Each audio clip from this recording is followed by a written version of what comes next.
इन्नल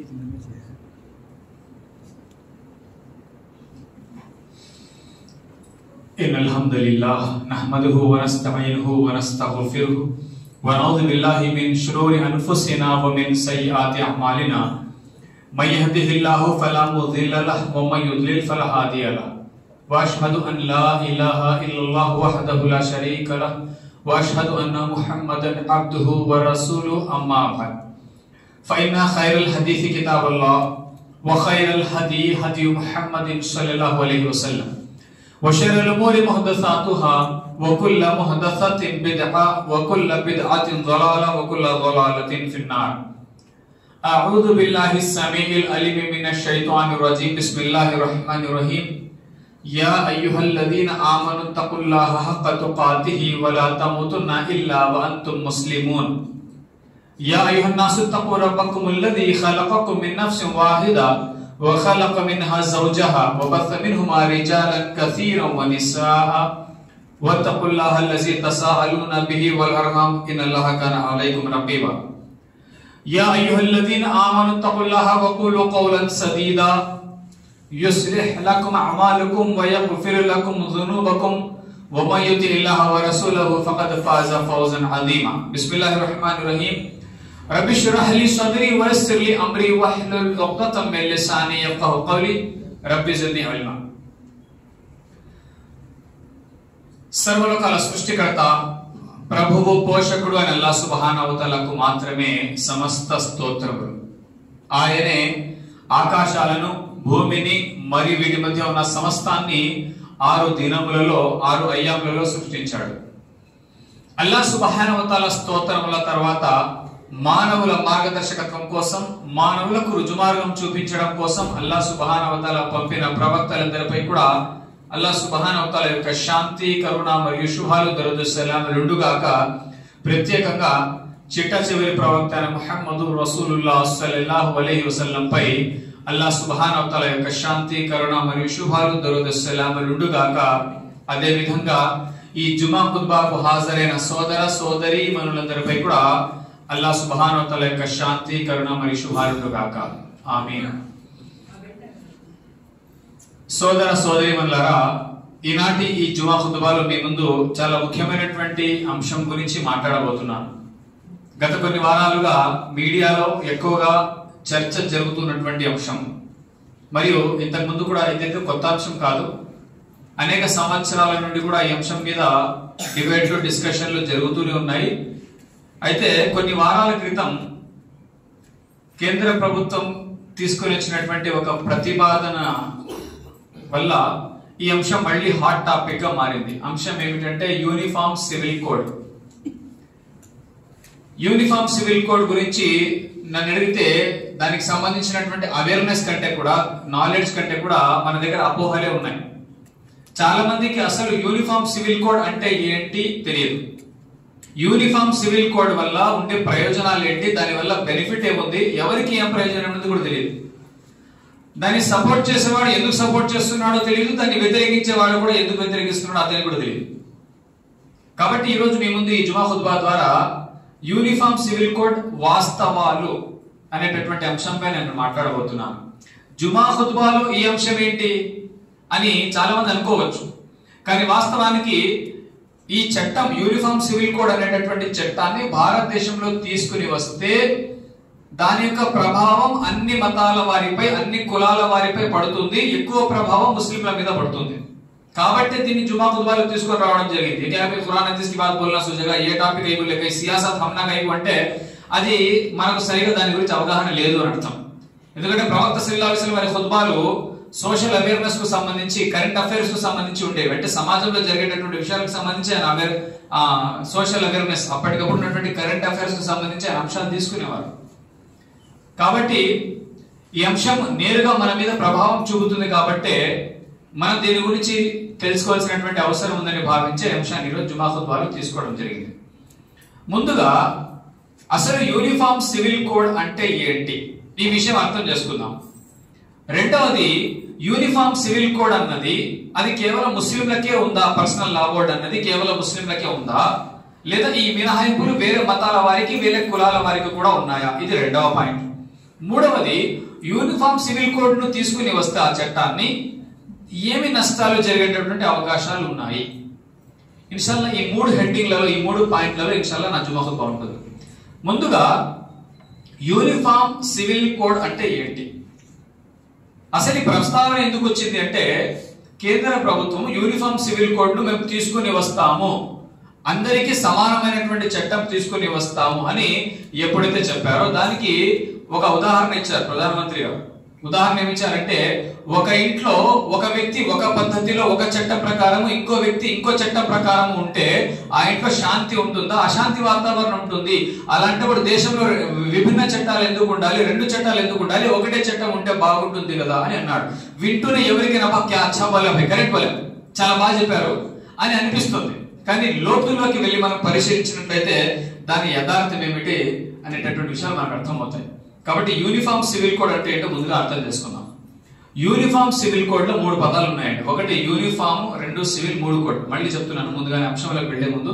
subject కాస్త dry subject. ఇది dry subject అంటే కొత్త పదాలు, టెక్నికల్ పదాలు, చట్టానికి సంబంధించి కొన్ని పదాలు ఇక్కడ వాడాల్సి వస్తుంది. వాడకపోతే అర్థం కాదు. కాబట్టి జాగ్రత్తగా వింటేనే అంశం అర్థమవుతుంది. డ్రై సబ్జెక్ట్ కాబట్టి పూర్తి ఏకాగ్రతతో వినాలి.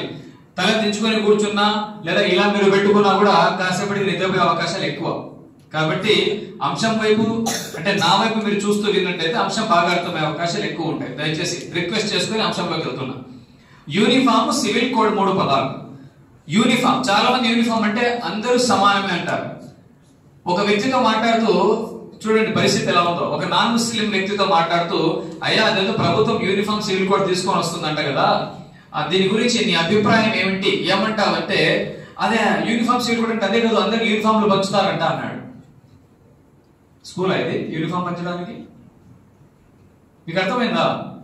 యూనిఫామ్ సివిల్ కోడ్ అంటే యూనిఫామ్లు పంచుతారు అనేటటువంటి జ్ఞానం అతని దగ్గర ఉంది. ఇది అమాయకత్వంలో ఇచ్చినటువంటి జవాబా లేదా ఎగతాళిగా ఇచ్చాడా అతనికి తెలుసు.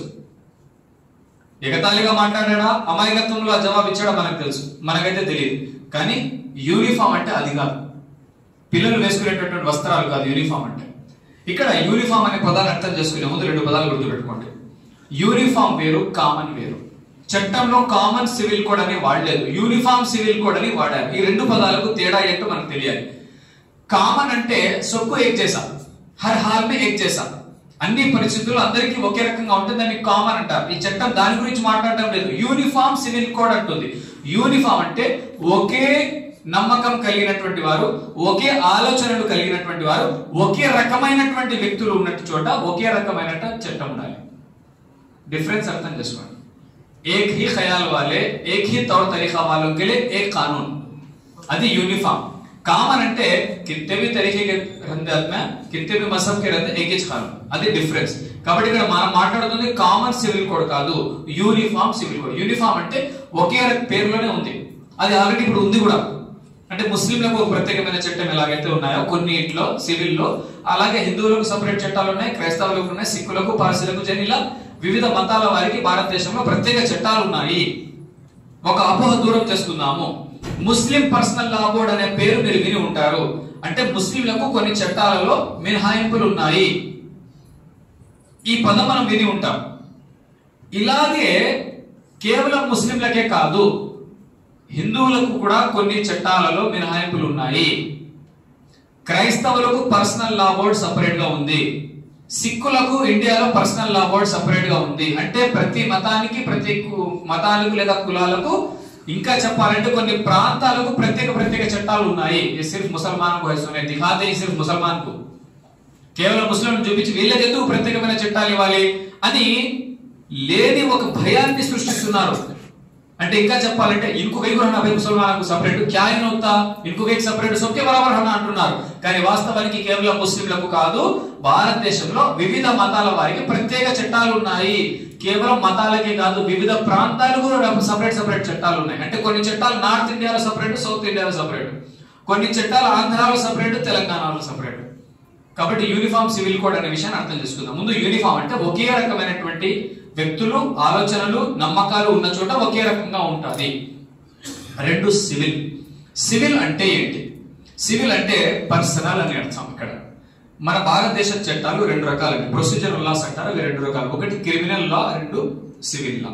క్రిమినల్ లా భారతదేశంలో అందరికీ సమానంగా ఉంది.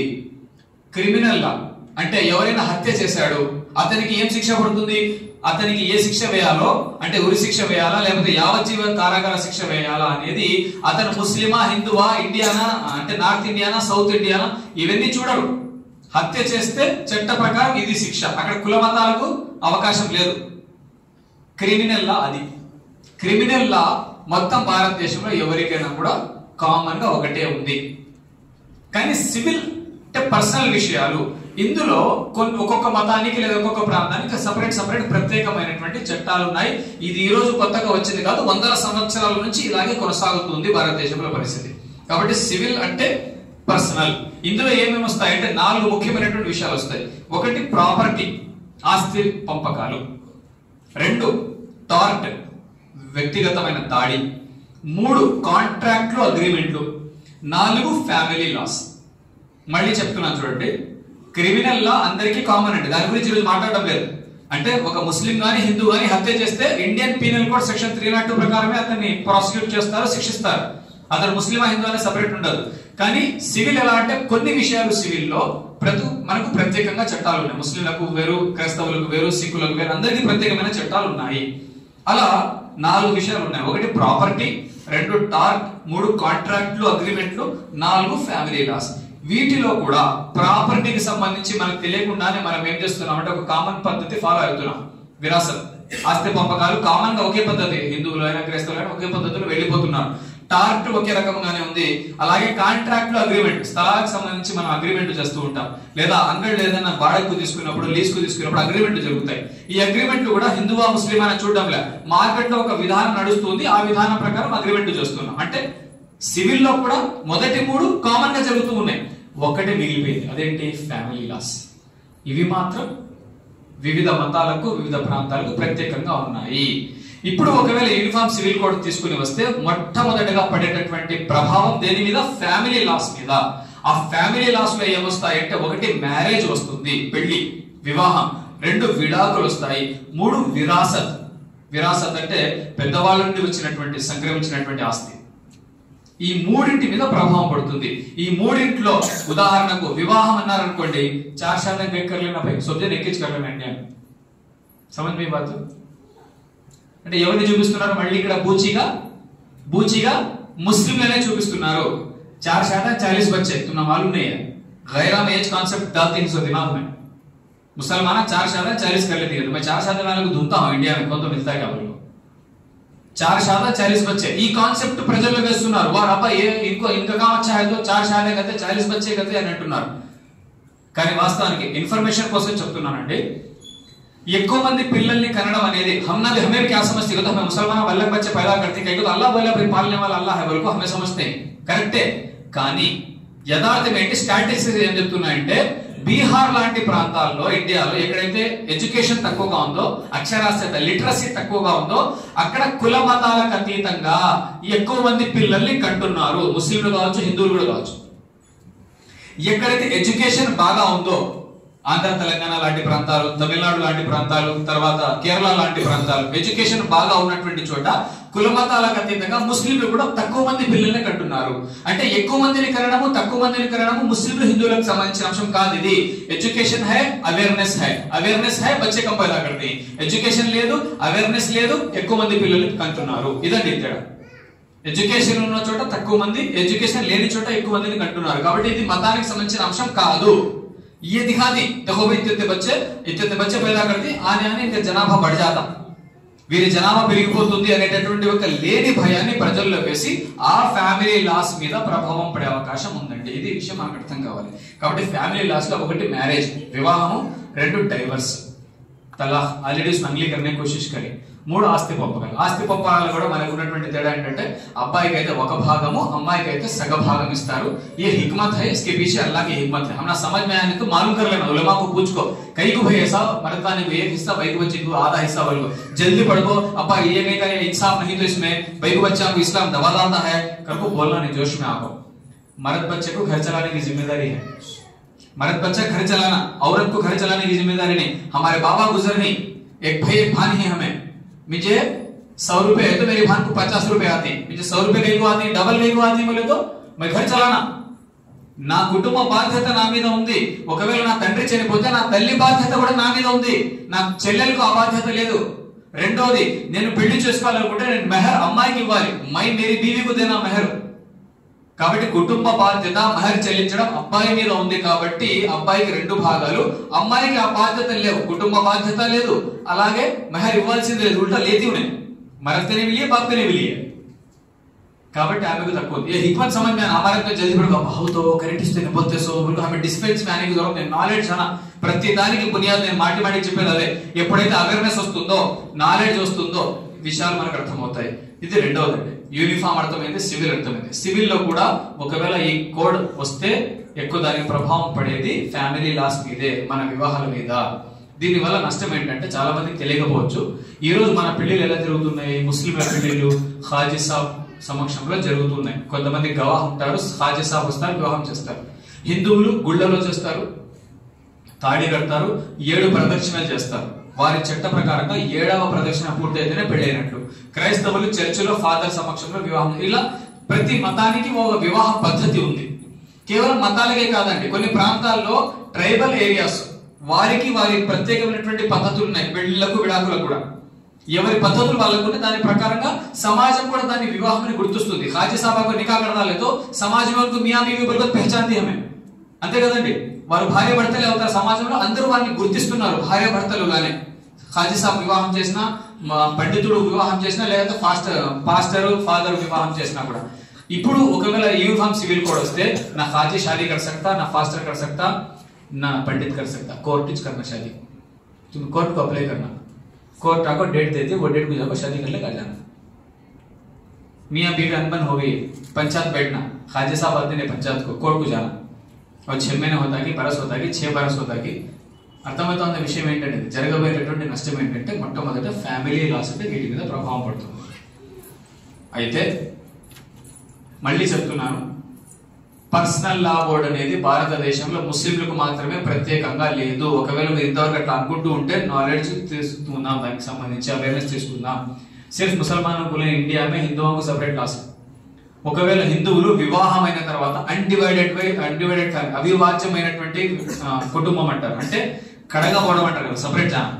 పెళ్లి తర్వాత సపరేట్ గా పోకుండా కలిసి ఒకే చోట కూడా ఉంటే వారికి ట్యాక్స్ లో 10% एग्जम्पशन ఉంది. ये क्या भैया, मैं भी शादी कर लेगा, अलग जीना जरगा, मैं भी मेरा अम्मा बाप के साथ ही चला, तो मुझे 10% टैक्स कम कर दिया, करते नहीं वो हिंदुओं को जो. This is also personal law board. ये हमना मालूम है, హిందువులకు కూడా ఉంది ప్రత్యేక చట్టం, క్రైస్తవులకు ప్రత్యేక చట్టం ఉంది, సిక్కులకు ఇట్లా ప్రతి మతానికి సంబంధించే కాదు. వివాహం విషయంలో హిందువుల్లోనే నార్త్ ఇండియాలో ఒక పద్ధతి ఉంది, సౌత్ ఇండియాలో ఒక పద్ధతి ఉంది. సౌత్ ఇండియాలో మేనరికం చేసుకోవడాన్ని తప్పుగా భావించారు, మేనరికాలు చేసుకుంటారు. మేనరికం को तो मुसलमान करते सुने, याद रख लो. మాము బేటీకు పుప్పు బేటీకు जो हमें कर लेते हैं ये इजाजत दिया इस्लाम. ఇది మేనరికం కాదు, దయచేసి అర్థం చేసుకోండి. मैं बहुत सारे मुसलमानों से बात कर रहा था, हमें भी మేనరికం करते हिंदू कहते हैं, मालूम कर लेना भाई, हमें अभी कब मालूम कर लेते. మేనరికం అంటే అది కాదు. హిందువులు ఏం చేస్తారంటే, హిందూ సోదరులు చెల్లెలి లేదా అక్క కూతుర్ని చేసుకుంటారు, ఆపాకి బేటీ క్రాస్, ఇది మేనరికం అంటే. సౌత్ ఇండియాలో మేనరిక వివాహాలు జరుగుతూ ఉన్నాయి, దాన్ని తప్పుగా వాళ్ళు భావించడం లేదు, అది లీగలే, వారికి చట్టపరంగా ఓకే, సమాజం కూడా దాన్ని యాక్సెప్ట్ చేస్తూ ఉంది. నార్త్ ఇండియాలో దాన్ని పాపంగా భావిస్తారు. హిందూస్ మే షాదీ మే ఫిర్ ఏ తరీఖా ఫర్క్ హై. ఇలాంటప్పుడు యూనిఫామ్ సివిల్ కోడ్ తీసుకుని వస్తే ఏమవుతుందో ఒకసారి ఆలోచన చేయండి. దానికి సంబంధించి మీ దగ్గర ఒక 10 పాయింట్లు వచ్చే ప్రయత్నం చేస్తాను. యూనిఫామ్ సివిల్ కోడ్ యొక్క ప్రభావం ఎలా ఉండొచ్చు అని. మొదటిది, భారతదేశం ఒక భిన్నత్వం కలిగినటువంటి దేశం. ఇంగ్లీష్ లో పిల్లలు స్కూల్లో చదువుతుంటారు యూనిటీ ఇన్ డైవర్సిటీ అని, భిన్నత్వంలో ఏకత్వం అని. అంటే ఇక్కడ వివిధ కులాలు, వివిధ మతాలు, వివిధ నమ్మకాలు, వివిధ కట్టుబాట్లు, వివిధ పద్ధతులు, వివిధ విశ్వాసాలు, వివిధ భాషలు, సంస్కృతి, సాంప్రదాయాలు, ఆహారపు అలవాట్లు. గౌర్ కరో ఈ బాత్, ఆహారపు అలవాట్లు. నార్త్ ఇండియా वाले अलग खाते, साउथ इंडिया वाले खाते. कल राजस्थान में थे हमें 3-4 दिन के लिए, అక్కడ కంప్లీట్ ఫుడ్ వేరు ఉంది. हमें आदत पड़ने से हमने वक्त लगा. వారు తినే ఆహారం వేరు, మన ఆహారం వేరు, ఆహారపు అలవాట్లు వేరు. ఈ బాత్ పై मैं जोर डालता हूं, गौर करना, मैं कहीं बोलता हूं. ఆహారపు అలవాట్లు వేరు, తర్వాత పండుగలు వేరు. అలాగే వస్త్రధారణ కూడా.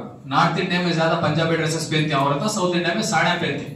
అంటే ఇది ఒక మతానికి సంబంధించిన అంశమే కాదు, ప్రాంతానికి సంబంధించిన అంశం కూడా. ఎప్పుడైతే యూనిఫామ్ సివిల్ కోడ్ వస్తుందో ఇవన్నీ ఒకటే రకంగా ఉండాలి అని అంటారు. ఇండియా లాంటి దేశంలో, భిన్నత్వం కలిగినటువంటి దేశంలో, వివిధ పద్ధతులు, వివిధ సంస్కృతి సాంప్రదాయాలు ఉన్న చోట యూనిఫామ్ సివిల్ కోడ్ తీసుకుని రావడం చాలా కష్టతరమైనది. ఒకవేళ తెస్తే దాని ప్రభావం क्या होता तो तुम्हारी मर्जी का खाना नहीं, उन्हें डिसाइड करा तुम्हें खाना, उन्हें डिसाइड करा तुम्हें पहनना. ఇది జరగబోయేటటువంటి నష్టం. రెండవది భిన్నమైనటువంటి సంస్కృతి సాంప్రదాయాలు. ప్రత్యేకంగా సంస్కృతి సాంప్రదాయాల గురించి ఇందాక చెప్పాను. ముస్లింల వివాహం ఇప్పుడు ఎలా జరుగుతుంది? ఖాజీ గారి సమక్షంలో జరుగుతుంది. హిందువుల వివాహం వారి పద్ధతిలో జరుగుతుంది. అయితే యూనిఫామ్ సివిల్ కోడ్ వస్తే ఇప్పుడు వీళ్ళెవరికి కూడా వివాహం చేసే అధికారం ఉండదు. చట్టపరంగా కోర్టులు మాత్రమే వివాహాలు చేయాలి, కోర్టులు మాత్రమే విడాకులు మంజూరు చేయాలి. अब हम खुला लेते हैं, तलाक देते हैं, ये कैसा खाजी साहब के इसमें हो जाता है काम. ఇప్పుడు అలా ఉండదు, ప్రతిదీ కోర్టు ద్వారానే పరిష్కారం కావాలి. అయితే ఆదివాసీలకు సంబంధించి ఒక విషయం చెప్తాను. భారతదేశంలో ఆదివాసీలు అంటే ఇంగ్లీష్ లో ట్రైబల్ పీపుల్ అంటారు. ట్రైబల్ ఎస్టీ కదా, SC ST ST scheduled tribes. అలా 11 కోట్ల మంది ఉన్నారండి ఆదివాసీలు భారతదేశంలో. 11 కోట్ల మంది. వీరంతా ఒక సుప్రీం కోర్టులో కేసు వేశారు. ఏమని? హిందువులలో మమ్మల్ని చేర్చకండి, మా వివాహ పద్ధతులు హిందువుల వివాహ పద్ధతికి వేరు, మమ్మల్ని హిందువుల్లో చేర్చితే మా వివాహం హిందువుల పద్ధతి ప్రకారం జరగాలి అని అంటే అది కుదరదు. ఆనాది కాలం నుండి మా ఆదివాసీల చట్టాలు కొన్ని ఉన్నాయి, ఆదివాసీల పద్ధతులు కొన్ని ఉన్నాయి, దాని ప్రకారం మేము వివాహాలు చేసుకుంటామని వారు పోరాడుతున్నారు సుప్రీంకోర్టు ఆల్రెడీ. అంటే ఎవరినైతే మనం హిందువులని భావిస్తున్నామో వారిలోనే ఒక వర్గం, ఒక కులం ఎస్టీ వాళ్ళు ఏం చేస్తున్నారు? మమ్మల్ని హిందువుల్లో కలిపొద్దంటే మా పద్ధతులు మాకు ఉన్నాయంటున్నారు. ఒక మతంలోనే ఈ పరిస్థితి ఉంది వివిధ కులాలకు. ఇంకా చెప్పాలంటే ఆదివాసీ తెగలలో ఒక తెగ ఎలా ఉంటుందంటే, విడాకులు చెప్తున్నాను ఎలా ఉంటాయని.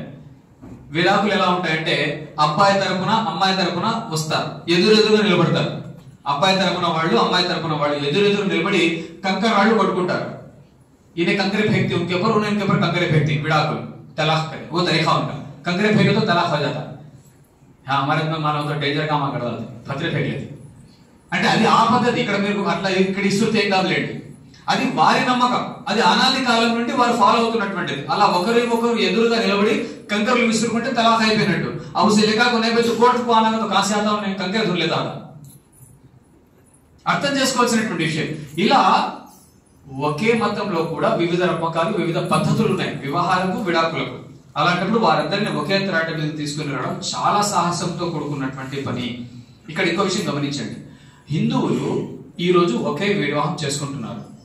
అది ముస్లింలను చూపించి देखो इन्हें 4 शादियां कर लेती हैं, 40 बच्चों को पैदा करती हैं అని ఒక బూచిలాగా మాటికి ఇదే చూపిస్తూ ఉన్నారు. వాస్తవానికి 1954లో ఒక చట్టం తెచ్చారండి, 55లో, దాని పేరు హిందూ మ్యారేజ్ యాక్ట్. ఆ చట్టం ప్రకారంగా భారతదేశంలో నివసించేటటువంటి ఒక హిందువు ఒక్కసారి ఒక పెళ్లినే చేసుకోవాలి. అంటే ఒకసారిగా ఒక భార్యనే కలిగి ఉండాలి. ఒక భార్య బ్రతికి ఉండగా విడాకులు తీసుకోకుండా లేదా ఆమె మరణించకుండా రెండవ పెళ్లి చేసుకోవడానికి అనుమతి లేదు. ఇది ఎప్పుడు వచ్చింది? 1955లో వచ్చింది. అంటే 1955 కు ముందు భారతదేశంలో ఒక హిందువు 2 పెళ్లిళ్ళు చేసుకోవచ్చు, 3 చేసుకోవచ్చు, 10 చేసుకోవచ్చు, చట్టం లేదు. కానీ ముస్లింలకు 1400 సంవత్సరాల నుండి చట్టం ఉంది. ఏమని?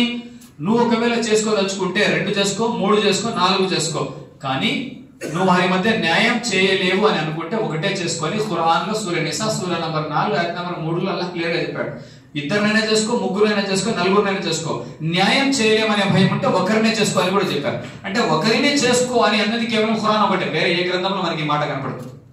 ఇంకోటి ఏంటి? సూర తౌబా సూర నంబర్ 9లో అల్లాహ్ అంటున్నాడు, మీరు ఎంత ప్రయత్నం చేసినా భార్యల మధ్య న్యాయం చేయలేరు, ఒకరి వైపు పూర్తిగా మొగ్గకండి. ఓబీ బోలే అల్లాహ్, ఓబీ బోలే.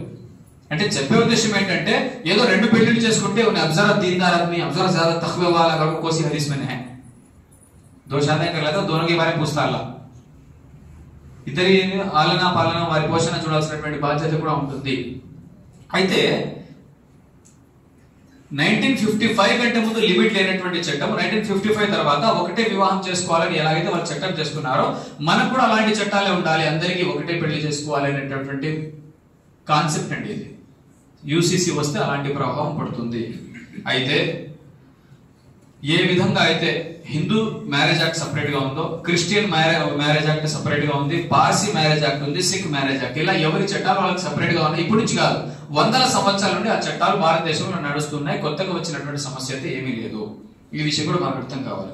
తర్వాత అమెరికా దేశం ఉదాహరణ ఇస్తాను. అమెరికా దేశంలో 50 దాదాపుగా రాష్ట్రాలు ఉన్నాయి. దాని అందుకే యునైటెడ్ స్టేట్స్ ఆఫ్ అమెరికా అని అంటారు. 50 రాష్ట్రాలు, 50 స్టేట్స్ ఉన్నాయి. అవన్నీ కలిపితే USA, United states of America. అయితే తేడా ఏంటంటే భారతదేశానికి అమెరికాకు చాలా తేడా ఉంది. భారతదేశం అమెరికా ఒకటేనేమో, ఇక్కడ స్టేట్స్ ఉన్నాయి అక్కడ స్టేట్స్ ఉన్నాయి అనుకుంటారు చాలా మంది. ఇక్కడ 29 స్టేట్స్ ఉంటాయి, అక్కడ 50 స్టేట్స్ ఉన్నాయి, అంతే తేడా అనుకుంటారు. కాదండి, భారతదేశంలో 29 రాష్ట్రాల్లో క్రిమినల్ లా ఒకటే ఉంది. అంటే భారతదేశంలో ఏ రాష్ట్రంలో ఉన్నవాడు హత్య చేసినా ఒకటే కానూన్. అమెరికాలా కాదు, 50 రాష్ట్రాలు 50 సపరేట్ సివిల్ కాదు, క్రిమినల్ లా కూడా సపరేటే. అంటే అలాస్కా రాష్ట్రంలో హత్య చేస్తే ఒక రకమైన శిక్ష పడుతుంది, అదే మిషిగన్ లో చేస్తే ఇంకోటి, అయోవాలో చేస్తే ఇంకోటి. అంటే ఇవన్నీ స్టేట్స్ పేర్లు అక్కడ. ఒక్కొక్క రాష్ట్రంలో ఒక్కొక్క క్రిమినల్ లా సపరేట్ గా ఉంది. గమనించండి, ఒక్కొక్క అమెరికా పొజిషన్ చెప్తున్నా. అంటే సివిల్ కాదు, క్రిమినల్ లానే వాళ్ళు సపరేట్ గా పెట్టుకున్నారు వారి అవసరానికి తగ్గట్టుగా. మీరు laws.of.india.org గవర్నమెంట్ వెబ్సైట్ ఇది. అక్కడికి వెళ్ళి చూడండి ఇండియాలో ప్రత్యేక చట్టాలు ఎన్ని ఉన్నాయి. ఒక ఎగ్జాంపుల్ చెప్తాను. మీరు బహుశా దిశ చట్టం అని విని ఉంటారు. దిశ చట్టం, ఆడపిల్లల మీద అఘాయిత్యాలు జరుగుతుంటే ఆంధ్ర రాష్ట్ర ప్రభుత్వం, ఇప్పుడున్నటువంటి ప్రభుత్వం ఒక చట్టం తెచ్చింది, దిశ యాక్ట్ అని. దిశ యాక్ట్ అనేది కేవలం ఆంధ్రప్రదేశ్ లోనే ఉంది, తెలంగాణలో లేదు. ఆంధ్రాలో మాత్రమే ఉంది. ఇది దిశ యాక్ట్. మీరు తెలంగాణకి వెళ్తే ఈ చట్టం కనబడదు. అంటే కొన్ని రాష్ట్రాల అసెంబ్లీలు కూడా వాళ్ళ రాష్ట్రాల అవసరాలకు తగ్గట్టు చట్టాలు తయారు చేసుకోవచ్చు. కొంత సోషల్ అవేర్నెస్ మీకుంటే తెలుస్తుంది. చట్టం ఎలా తయారవుతుంది అంటే, లోక్సభ, రాజ్యసభ, ప్రెసిడెంట్. లోక్సభలో బిల్ పాస్ కావాలి, రాజ్యసభలో బిల్ పాస్ కావాలి, ఆ తర్వాత ప్రెసిడెంట్ సంతకం చేయాలి. అలాగే రాష్ట్రంలో, ఆంధ్ర రాష్ట్రంలో ఏదైనా ఒక బిల్ పాస్ కావాలంటే ముందుగా అసెంబ్లీలో పాస్ కావాలి, మళ్ళీ కౌన్సిల్లో పాస్ కావాలి, ఆ తర్వాత గవర్నర్ సంతకం చేస్తాడు, చట్టం అవుతుంది. అలా ఏ విధంగా దిశా చట్టం రాష్ట్రాని కోసం తెచ్చుకున్నారో అలా భారతదేశంలో రాష్ట్రంలో సపరేట్ చట్టాలు. అంటే ఈ రాష్ట్రంలో ఉన్న చట్టం ఆ రాష్ట్రంలో ఉండాల్సిన అవసరం లేదు. అలా ప్రత్యేకమైనటువంటి చట్టాలు 6667 ఉన్నాయి. 6660 సపరేట్ చట్టాలు. ఒక్క మహారాష్ట్రలోనే 1000 సపరేట్ చట్టాలు ఉన్నాయి వాళ్ళకి. యూనిఫామ్ సివిల్ కోడ్ అయితే 6660 క్యాన్సిల్ करना. మీకు విషయం అర్థమైపోయింది. ఇది ఎంత నాజూకు విషయం, ఎంత సెన్సిటివ్ విషయం అనేటటువంటి దానికే ఈ ఉదాహరణ ఇస్తున్నాను. 2 పాయింట్స్ చెప్పాను. మూడవది యూనిఫామ్ సివిల్ కోడ్ అసలు ఎందుకు వచ్చింది కాన్సెప్ట్ అంటే, పాశ్చాత్య దేశాల ప్రభావం. పాశ్చాత్య దేశాలు అంటే వెస్టర్న్ కంట్రీస్, అమెరికా, కెనడా, అలాంటి దేశాల యొక్క ప్రభావం పడి అక్కడ ఏంటంటే ప్రజలను, ఇది बहुत बड़ी खतरनाक चाल है, ये चाल को समझना है. ప్రజలను ఏం చేస్తున్నారంటే మతం నుండి, మత విశ్వాసాల నుండి కోర్టు వైపుకు తీసుకొని వస్తున్నారు. గమనించండి ఈ విషయాన్ని. सबसे इंपॉर्टेंट इबादतों में इंसान अपनी जाती इबादत करता है. शादी, तलाक, ये चीजें हमारे तरीके से हमें करते हैं. ఒకవేళ వీటిని క్యాన్సిల్ చేసి యూనిఫామ్ సివిల్ కోడ్ తీసుకొని వస్తే పెళ్లిళ్ళు కూడా కోర్టు ద్వారానే జరుగుతాయి, విడాకులు కూడా కోర్టు ద్వారా జరిగితే अब इंसान को दीन की अहमियत चल जाती है उसके जहन में. अब दीन की अहमियत रहती है, उसकी मर्जी ना अपनी जिंदगी गुजारता. ఇది అక్కడ జరిగేటటువంటి నష్టం. పాశ్చాత్య దేశాల్లో ఆల్రెడీ ఇలా నష్టం జరుగుతూ ఉంది. ప్రజలను మత విశ్వాసాలను తీసుకొని కోర్టు వైపుకు తీసుకొని వచ్చేస్తున్నారు. దీని ద్వారా ఏంటంటే మనుషులు ధర్మానికి దూరం అయిపోతారు. మజహబ్ के से दूर हो जाते लोग. ये बहुत बड़ा नुकसान होने वाला है. దీని ప్రభావం ఏం పడిందో చూడండి. అమెరికా లాంటి దేశాలలో సివిల్ ఒకటే విధంగా పెడితే ఎలా ఉంటుంది, నష్టం ఏం జరిగిందంటే అమెరికాలో ఇప్పటికీ వివాహం కాకుండా 40% మంది పిల్లలు పుడుతున్నారు. బాగా సమझिए, వివాహం కాకుండానే 40%, అంటే 100 మంది పిల్లలు పుడితే అందులో 40 మంది పెళ్లి కాకుండా పుడుతున్నారు. అవుట్ సైడ్ మ్యారేజ్ అంటారు దాన్ని, అవుట్ సైడ్ మ్యారేజ్. ఇది యూరోపియన్ యూనియన్ లో 40%, బ్రిటన్ లో అంటే ఇంగ్లాండ్ లో 47, ఐస్లాండ్ అనేటటువంటి దేశం పేరు విని ఉంటారు, 67%. 100 మంది పిల్లలు పుడితే 67 మంది వివాహం కాకుండా పుడతారు. తెలుగులో మనం సహజీవనం అని అన్నాము. దురదృష్టవశాత్తు మన దౌర్భాగ్యం ఏంటంటే మన దేశంలో ఈ రోజు సహజీవనాన్ని చట్టపరం చేశారు. It is legal in India. समझ में आती है बात. बच्चे भी तुम ख्याल करना, दोनों मिलकर ఉండొచ్చు, వివాహం కాకుండా కలిసి ఉండొచ్చు, వారి మధ్య ఏ రకమైనటువంటి రిలేషన్ అయినా ఉండొచ్చు, అది చట్టపరం, చట్టం దాన్ని అంగీకరిస్తుంది. దొమ్మిషాది నో.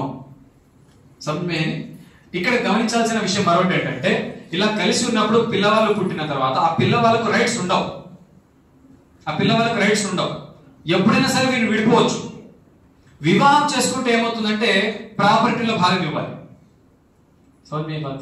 हमें क्या करते हैं, जरूरत पड़ी तो दूसरी शादी करते हैं. दूसरी शादी करने से क्या होता, बीवी बनती. बीवी बनी तो क्या होता, इसके आस्ती में बीवी को देना पड़ता, उसके बच्चों को भी देना पड़ता. అంటే ఆమె పార్ట్నర్ అవుతుంది లైఫ్ లో. ఇక్కడ అలా కాదు, ఒక అగ్రిమెంట్ లాగా ఇద్దరు కలుస్తారు, కొంతకాలం కలిసి జీవితం గడుపుతారు. ఆ తర్వాత ఏదో ఒక రోజు నేను హమ సెట్ అవుతానే అని అనిపిస్తే విడిపోతారు. ఇలా విడిపోయేటటువంటి వారి సంఖ్య అక్కడ ఎక్కువగా ఉందండి. అందుకే డాక్టర్లు అక్కడ సైకాలజిస్టులు మొత్తుకునే విషయం ఏంటంటే, ఇలాంటి దేశాలలో ఎక్కడైతే వివాహం కాకుండా పిల్లలు పుడుతున్నారో అలాంటి పిల్లలలో సైకాలజికల్ డిజార్డర్స్ ఎక్కువ వస్తున్నాయి. ఎక్కువగా వీళ్ళంటే క్రిమినల్స్ అయ్యేది. जिस बच्चे पर बाप का हाथ नहीं है, अल्लाह उठा ले वो बात अलग, मौत है वो बात अलग, मैं उनकी बात करता नहीं, होको भी नैना दीचु. మీకు తెలియని విషయం ఏంటంటే, బాధాకరమైన విషయము, ప్రతి నలుగురిలో అంటే నలుగురు తల్లులలో मैं बच्चे रहता नहीं, एक माँ को कितने के बच्चे दिए सभी, एक माँ को एक बच्चा, दो बच्चे, तीन बच्चे, कितने भी दिए. తల్లుల గురించి మాట్లాడుతున్నా. ప్రతి నలుగురు తల్లులలో ఒక తల్లి పరిస్థితి ఎలా ఉందంటే, ఆ బిడ్డలకు తండ్రి ఎవరో పిల్లలకు తెలియదు. బాగా సమన్వయకి నీకు నలుగురు తల్లులలో ఒక తల్లి పరిస్థితి ఎట్లా ఉందంటే, ఆమె బిడ్డలకు తండ్రి ఎవరో పిల్లలకు తెలియకుండా పెరుగుతున్నారు. బాబుకొని వద్దు మాలూమ్ నే బిడ్డ. అప్లికేషన్ కూడా అక్కడ అలాగే ఉంటుంది, ఫాదర్ నేమ్ ఉండదు, ఆప్షన్ ఉంటుంది, ఫిల్అప్ करे तो करे नहीं तो नहीं, पूछते नहीं पकड़. यहाँ कैसा तो गुजर गए तो भी हमने लगा लेट बल्कि लिखता नाम बल्कि बोलते हाँ वैसा नहीं. ఇది జరగబోయేటటువంటి అతిపెద్ద నష్టం. దీనివల్ల ఫ్యామిలీ సిస్టమ్ బర్బాద్ हो जाता. हमारी सबसे बड़ी ताकत फैमिली, ये याद रखो, सबसे बड़ी ताकत हमारी फैमिली. ये फैमिली सिस्टम की वजह से आज हमारे अंदर ये बाकी है उरूज, नहीं बोले तो पूरी तरह खत्म हो जाते हैं. उसे खत्म करने के वास्ते ये पूरी कोशिश चलते हैं. ये समझ में आया. కాబట్టి పాశ్చాత్య దేశాల ప్రభావం ఇంకోటి చూడండి. దీనివల్ల ఇంకొక నష్టం ఏంటంటే 26% చైల్డ్ బర్త్ లో అబార్షన్స్ జరుగుతున్నాయి. 26% అబార్షన్స్, హై రేట్. అది ప్రతి 100 మందికి కానీ 26 అబార్షన్లు ఎందుకు జరుగుతున్నాయంటే బికాస్ ఆఫ్ దిస్ రీజన్. బాప్కోన్కి మాలూమ్. తర్వాత విడాకుల విషయం చూడండి. ఈ చట్టాలు బలహీనంగా ఉండడం వల్ల కలిగినటువంటి నష్టం ఏంటంటే, భారతదేశంలో ప్రతి 1000కి గాను, अब देखो शादी क्या तरीके में करती हैं, मैं खाजी साहब केस में करते हैं, కోర్టు क्या करते नहीं शादी हमारी. భారతదేశంలో ఏ మతానికి చెందిన వాళ్ళైనా కోర్టులు చేయడం లేదు. పెళ్లిళ్ళు ఎవరు చేస్తున్నారు, ఆ మత పెద్దలు చేస్తున్నారు, కొంతమంది సమక్షంలో వివాహాలు జరుగుతున్నాయి. అయినా కూడా ఫ్యామిలీ సిస్టమ్ ఇండియాలో ఎంత స్ట్రాంగ్ గా ఉందంటే, ప్రతి 1000కి కేవలం 13 మాత్రమే విడాకులు జరుగుతున్నాయి. 1000కి 13 విడాకులు జరుగుతున్నాయి ఇండియాలో. కానీ అమెరికాలో ప్రతి 1000కి గాను 530 విడాకులు. करले तो शादी कम हो, आधे शादी के बाहर ही सभी बच्चे, वो शादी होते से भी हालत क्या बोले तो शादी के बाद 530 विडाकुలు. Belgium number 1 in the world development में नहीं, విడాకుల में. ప్రతి 1000కి గాను 710 విడాకులు జరుగుతున్నాయి. 1000 పెళ్లిలకు 710 విడాకులు. बचपन में सुनता था मैं, वो स्टेटमेंट याद आता है मुझे. हमारे सारे इंग्लिश में बोलकर इसकी माँ ने समझाने को पूछा था, इंग्लिश सिखाने के वास्ते. పార్క్ లో ఒక వ్యక్తి పెట్టి కూర్చున్నాడంట, ఒక స్త్రీ కనపడిందంట. అక్కడ కనబడితే ఆమెతో అన్నాడంట, your children and my children are playing with our children అన్నాడంట. वो కాన్సెప్ట్ समझ में आने तो बात सोचो, your children and my children are playing with our children क्या है. इसकी माँ ने बोला रे को हमारा सारा बचपन में पूछा था, मुझे समझ में आती है माँ ने. वो हालत होती इंडिया में भी. 3 విషయాలు చెప్పాను. 4వది న్యాయ వ్యవస్థ మీద మితిమీరిన భారం. ఆల్రెడీ భారతదేశంలో ఈ రోజు క్రిమినల్ కేసెస్ ఏవైతే ఉన్నాయో, సివిల్ గురించి మాట్లాడటం లేదు, సివిల్ లో మరి ఫ్యామిలీ గురించి నేను మాట్లాడటం లేదు. భారతదేశంలో కేవలం క్రిమినల్ కేసెస్, लड़ने सो, झगड़ने सो, मारने सो, तोड़ने सो, मर्डर के ऐसे क्रिमिनल केसेस भारत देश में अन्नी कोर्टలలో కలిపి छोटे छोटे फिर टाउन के लिए नहीं हमें मिनिमम डिस्ट्रिक्ट लेवल है कोर्ट कतो कड़पेకి लेना, రాజంపేటకి लेना नहीं, పొద్దుడికి लेना नहीं. ఆ విధంగా మినిమం డిస్ట్రిక్ట్ సెషన్స్ కోర్టు స్థాయి నుండి సుప్రీం కోర్టు వరకు చూసుకుంటే 2 కోట్ల 30 లక్షల కేసెస్ పెండింగ్ లో ఉన్నాయి కేవలం క్రిమినల్. ఒకవేళ అన్ని కేసెస్ కలుపుకుంటే 4.5 లక్షల కేసులు భారతదేశంలో ఈ రోజు పెండింగ్ లో ఉన్నాయి. ఈ మొత్తం 4.5 లక్షల కేసులు పెండింగ్ లో ఉన్నవి క్లియర్ కావాలంటే 30 ఏళ్ళు పడుతుందంట. आज मैं केस डाला तो मुझे तलाक होना को 30 साल हराम है, 30 साल के बाद लगता है मुझे तलाक. యావరేజ్ గా చెప్తున్నా. ఏ 30 साल में फिर कितने नवे आदमी కేసా. ఇది భారతదేశ న్యాయ పరిస్థితి. అంటే జడ్జీల సంఖ్య తక్కువగా ఉంది, కోర్టుల సంఖ్య తక్కువగా ఉంది. అంటే ఆల్రెడీ మితిమీరిన భారం ఉంది. ఇప్పుడు వివాహాలు కోర్టు ద్వారానే జరగాలి, విడాకులు కోర్టు ద్వారానే జరగాలి అని అంటే కోర్టుల మీద ఇంకా ఏమవుతుంది ఇప్పుడు. अब तक क्या करते थे तो शादी कर लेना बोलते अरे जरा जाको देखा जा रहे फंक्शन हॉल है कि नहीं को पूछते थे. आइतवार को नहीं कहते भैया फंक्शन हॉल बिजी है तो हंदे लेके तो हफ्ते को की नहीं तो पीर को कहेगी कि वो हंदे बुक करना कहते थे. अब वैसा नहीं जा रहे पाप जाको कोर्ट में अप्लाई करो शादी का भय संवत्सर वరకు डेट ले फुल పెళ్లిలు ఉంటాయి करके बोलता जड्जी. 1-2 साल ठहर को कर लेना शादी नहीं कहते शादी कर लेना तो पैदा होते अप्लाई करके रख डालना. इन्हें 18 को की 20 को कह जब डेट मिलता है वो हालत होती है. అర్థమవుతుందండి జరగబోయే నష్టం ఏంటనే. अब ऐसा नहीं खाजी साहब फ्री है हमारे वास्ते रेडी है बाबू अभी वाटर पड़ा तो शव आता नहीं खाजी साहब घंटा पहले आ जाते. क्या खाजी साहब ही कहां जाते हैं पैसे देते नहीं मैं 500 खाजी साहब को बोलूं खाजी साहब की वैल्यू कैसा करता है. मैं बोलता राजा पेट में रूल लेगा राजा पेट में रूल लेगा. शादी कर लेना 2 दिन पहले खाजी साहब के घर का नहीं जाना है तो खाजी साहब के ऑफिस को जाना. ऑफिस को जाकर उनके बेट को पूरे आधार कार्ड सबमिट करे तो पूरे चेक कर लेगा ओके बोल खाजी साहब बोलना. 9 बजे को तो 9 बजे शो रहना नहीं तो उसको चल जाना खाजी साहब. घर को जाकर 10,000 फाइन हमको लेगाना फिर बुला लेगा हजरत को कार में. ये तरीका है तो हमारे में डिसिप्लिन आ. कौन की बड़ी तकलीफ में मेरी बोलता हूं मैं बैठा 2-3 साल आदत है हमने बुला जाते थे खाजी साहब के साथ असिस्टेंट खासी में बैठते लिखने के वास्ते. शो आया नहीं शो आधे घंटे को आया आधार कार्ड लाओ क्या అది కూడా కావాలి నాకైనా ऐसे सूरत रखता है मुझे पाप कवाया మళ్ళీ ఆధార్ కార్డు ఒక అర్ధ గంట. ఇది మన పరిస్థితి. అక్కడ అలా జరగదు, అలాంటి సౌకర్యాలు అక్కడ ఉండవు. 5వది స్పెషల్ మ్యారేజ్ యాక్ట్. చూడండి ఆల్రెడీ భారతదేశంలో వివాహాలకు సంబంధించి ఒక యాక్ట్ ఉందండి. 1954 లోనే తెచ్చారు. 1954 నుంచి ఒక చట్టం ఉంది స్పెషల్ మ్యారేజ్ యాక్ట్. దాని పేరు స్పెషల్ మ్యారేజ్ యాక్ట్. ఏంటంటే ఎవరైనా సరే స్పెషల్ మ్యారేజ్ యాక్ట్ ద్వారా ఎవరైనా పెళ్లి చేసుకోవాలనుకుంటే కోర్టు ద్వారా పెళ్లి చేసుకోవచ్చు. हमने स्पेशल मैरिज एक्ट का तो मालूम है एक बोल तो एक मार मान कर लेते రిజిస్టర్ మ్యారేజ్ అయితే మార్ मान होता అదే అది. ఇది వినింటాం రిజిస్టర్ మ్యారేజ్ అనేది విన్నాం లేదా దీన్ని కోర్టు మ్యారేజ్ అని కూడా అంటారు. ఇది ఆల్రెడీ భారతదేశంలో 1954 నుంచి ఉంది. అంటే मैं खाजी साहब का नहीं करा लेता नहीं वो मुझे पंडित भी नको फादर भी नको तो डायरेक्ट जाकर कोर्ट के जरिए मैरिज कर लेता. దీన్ని మనం రిజిస్టర్ మ్యారేజ్ అంటాము. ఈ సౌలత్ ఈ సౌకర్యం కూడా మనకు చట్టం ఇస్తూ ఉంది. కాబట్టి యూనిఫామ్ సివిల్ కూడా అవసరం ఏముంది. ఎవరైనా పెళ్లి చేసుకోవాలనుకుంటే ఈ స్పెషల్ మ్యారేజ్ యాక్ట్ ప్రకారం చేసుకోవచ్చు కదా కోర్టు ద్వారా. ప్రత్యేకంగా మళ్ళీ చట్టం తేవాల్సిన అవసరం లేదు. అలాగే ఇతర విషయాల్లో కూడా కొన్ని ప్రత్యేకమైనటువంటి చట్టాలు ఇది వరకే ఉన్నాయి. అయినా గమనించండి ఒక విషయము 1954 నుంచి స్పెషల్ మ్యారేజ్ యాక్ట్ ఉన్నప్పటికీ కూడా మీరు హిందువులు కానివ్వండి క్రైస్తవులు కానివ్వండి ముస్లింలు కానివ్వండి ఎవరైనా కానివ్వండి क्या उन्होंने कोर्ट मैरिज या रजिस्टर्ड मैरिज करना पसंद करती ही ने अपने मजहब के तरीके से शादी करना पसंद करती है. गौर करो तुम्हें चाहे मुसलमान हो हिंदू हो क्रिश्चियन हो कौन भी हो వారు తమ మత విశ్వాసాల ప్రకారంగానే పెళ్లిళ్ళు చేసుకోవడానికి ఇష్టపడుతున్నారు. ఇంకా చెప్పాలంటే ఫలానా आदमी रजिस्टर्ड मैरिज कर लगा तो तुम्हारा क्या ख्याल आता उसके बारे में अच्छा गुमान आता. अब मैं भूलने में तुम्हें अच्छा मालूम है. అంటే రిజిస్టర్ మ్యారేజ్ ఈ రోజు కూడా ఆ అవకాశం ఉన్నప్పటికీ చట్టంలో భారతదేశంలో ఆ విధంగా పెళ్లి చేసుకోవడానికి ఇష్టపడడం లేదు. ముస్లిం ఉంటే ఖాజీ ద్వారానే హిందువులు ఉంటే పండితుల ద్వారా 7 ప్రదక్షిణల ద్వారానే వివాహం చేసుకోవడానికి ఇష్టపడుతున్నారు. దీన్ని బట్టి డిమాండ్ नहीं है कोई पूछा नहीं सेपरेट చట్టం నకో ఎక్కిచ్ కామన్ చట్టం వరకు कोई पूछे नहीं है. ఈ విషయం కూడా మనకు అర్థమవుతుంది. 6వ పాయింట్ ఈ చట్టం యూనిఫామ్ సివిల్ కోడ్ అనేది భారతదేశ రాజ్యాంగంలో ప్రాథమిక హక్కులకు వ్యతిరేకమైంది. ఇంగ్లీష్ లో చెప్పాలంటే ఫండమెంటల్ రైట్స్. భారతదేశంలో ఏ రాజ్యాంగం అయితే ఉందో దాంట్లో 22 భాగాలు ఉన్నాయి 22 పార్ట్స్. అందులో 3వ భాగం ఈ ఫండమెంటల్ రైట్స్ గురించి మాట్లాడుతుంది. ఫండమెంటల్ రైట్స్ లో 6 లేదా 7 ఉన్నాయి. అందులో ఒకటి ఏంటంటే right to freedom of religion. అంటే ఈ చట్టం ఏం చెప్తుందంటే భారతదేశంలో నివసించే వ్యక్తి తనకు నచ్చిన ఏ మతాన్నైనా అవలంబించవచ్చు స్వీకరించవచ్చు ఏ మతాన్నైనా అనుసరించవచ్చు అమలు కర్ సక్తా. తన మతాన్ని తాను అనుసరించేటటువంటి మతాన్ని వేరే వాళ్లకు తెలియజేయవచ్చు దావత్ కా కామ్ భీ కర్ సక్తా. ఇది మనకు మన రాజ్యాంగం ఇచ్చినటువంటి హక్కు. अपने पसंद के मजहब को इख्तियार कर सकता कबूल कर सकता अमल कर सकता दूसरों को दावत भी कर सकता. ये कानून हमारे इजाजत दिया. ఇప్పుడు ఏమవుతుంది యూనిఫామ్ సివిల్ కోడ్ వస్తే अब शादी तुम्हारे तरीके से नहीं होगी तुम्हारे मजहब के तालीमात के मुताबिक नहीं होगी. तालाक तुम्हारे मजहब के तालीमात के मुताबिक नहीं होंगे, कोर्ट के मुताबिक ही होंगे.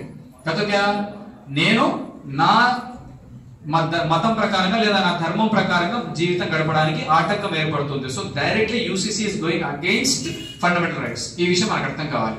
ఎవరైనా చెప్పేవాళ్ళు ఏం చెప్తారంటే, నేనే భయ్ ఆల్రెడీ ఇది కూడా రాజ్యాంగంలో ఉంది, ఆర్టికల్ 44 యూనిఫామ్ సివిల్ కోడ్ గురించి చెప్తుంది కదా, ఆ రోజు రాజ్యాంగం రాసేటప్పుడు ఈ పాయింట్ రాసుకున్నారు అని ఎవరైనా చెప్తే దానికి జవాబు ఉండాలి మన దగ్గర. ఆర్టికల్ 44 అనేది డైరెక్టివ్ ప్రిన్సిపల్ లో వస్తుంది. డైరెక్టివ్ ప్రిన్సిపల్ అంటే సలహా. అదే నా 7వ పాయింట్. డైరెక్టివ్ ప్రిన్సిపల్ అంటే సలహాలు అంటే రాజ్యాంగము కేంద్ర ప్రభుత్వానికి కొన్ని సలహాలు ప్రతిపాదన చేస్తుంది.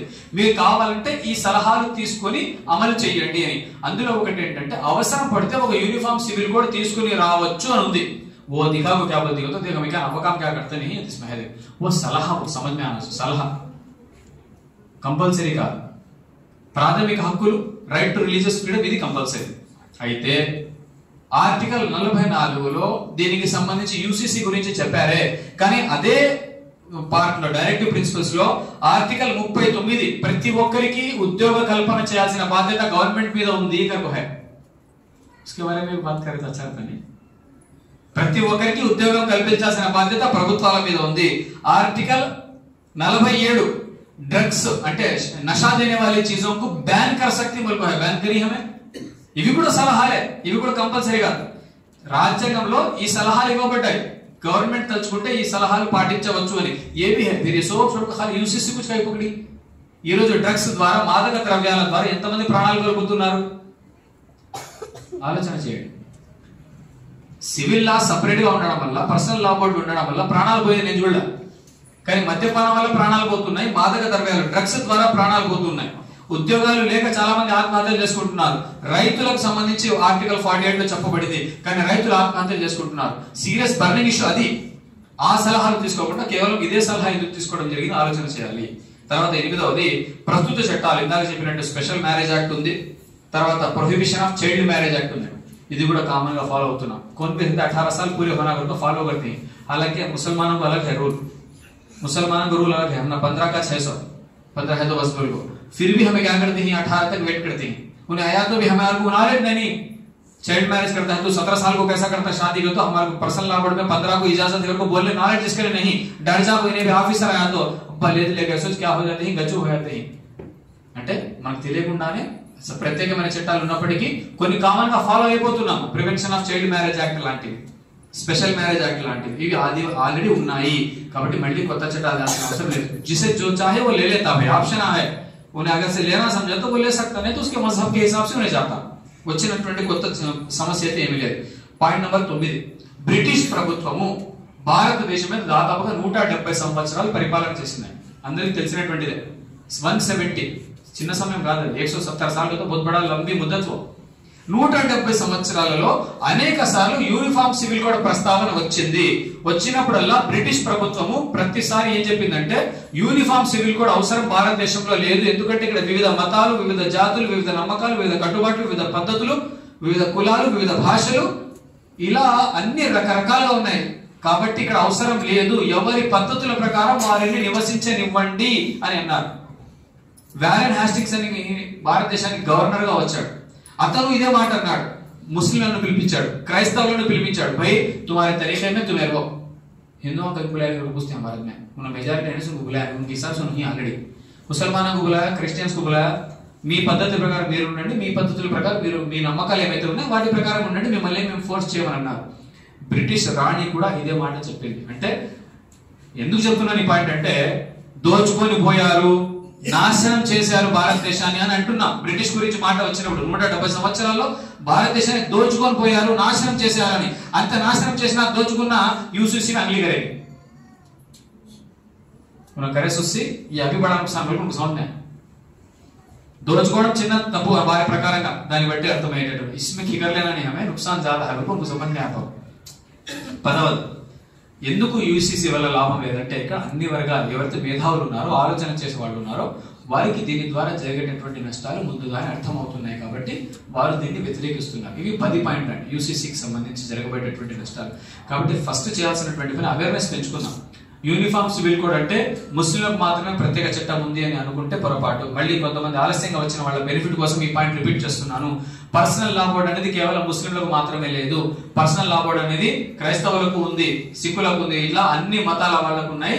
ఇంకా చెప్పాలంటే ప్రాంతాల వారీగా నార్త్ ఇండియాలో ఉన్నటువంటి చట్టం సౌత్ ఇండియాలో లేదు, సౌత్ ఇండియాలో ఉన్న చట్టం నార్త్ ఇండియాలో లేదు. ఎవరి పద్ధతుల ప్రకారం వాళ్ళు ఉన్నారు, కొత్తగా వచ్చినటువంటి సమస్య లేదు. ఇంకా చెప్పాలంటే భారతదేశంలో మెజారిటీగా ఉన్నటువంటి వాళ్ళు హిందువులు.